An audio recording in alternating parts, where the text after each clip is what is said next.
filter. So we know what is IIR filter.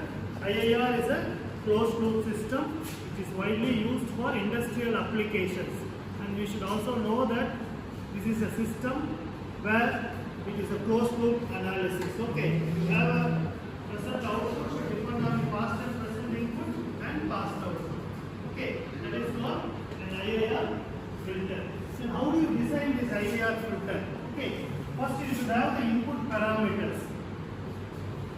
From the input parameters, you can find the order of the filter. And once if you know the order of the filter, you can find the transfer function of an analog filter. Okay, so once if you know the transfer function of the analog filter, you can design a digital filter. Okay, so from the input parameters, if you know the input parameters, you can design the order of the filter. Once if you know the order of the filter, you can design an analog filter. Okay, once if you know the analog filter, these analog filter can be converted into a digital filter, and this can be used for any type of real-time applications. This is the design procedure of IIR filter. Okay, so what do you mean by input parameters? What do you mean by input parameters? So input parameters means, suppose assume that this is the ideal frequency response of a filter. Okay, so this filter is defined by K1. K1 is passband ripple at minus 3 dB, and from this you can find passband edge frequency omega 1. Okay, and it is down by so many dB, that is called K2, that is stopband ripple. And from this you can find out omega 2, this is stopband edge frequency. Okay, so this is the difference between omega 2 and omega 1 is called omega T, transition width, bandwidth. Okay, so the input parameters are K1, K2, omega 1, omega 2. Okay, so the input parameters are what? K1, K2, omega 1, omega 2 are the input parameters.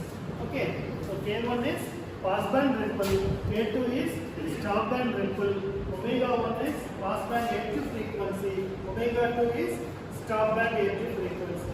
From these parameters, you can find the order of the filter. Okay, once if you know the order of the filter, then you can find or you can design an analog filter. Once if you design an analog filter, you can convert that analog filter into digital filter. Assume that I know the order of the filter. Okay, once if you know the order of the filter, you have to convert this into an analog filter. There are different types of analog filters. Butterworth filter,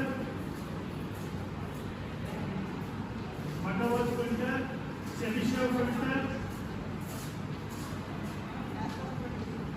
Bessel filter, Lipstick filter, and so on. There are different types of analog filters. Okay, in the syllabus you have Butterworth and Chebyshev. Once if you know the order of the filter, you can design a Butterworth filter or a Chebyshev filter. So this is analog filter. Okay, so once if you know the analog filter, you can convert these analog into a digital filter, H of Z. H of S can be converted into H of Z using different methods that are impulse invariant method, bilinear transformation method, matched Z transform method, mapping of differential method. So there are 4 methods for digital transfer function. Okay, they are called impulse invariant method, bilinear transformation, matched Z transform, then mapping of differential method. Okay, so there are 4 methods widely used for converting analog to digital. Okay, and in your syllabus you have only 2 topics, impulse invariant and bilinear transformation.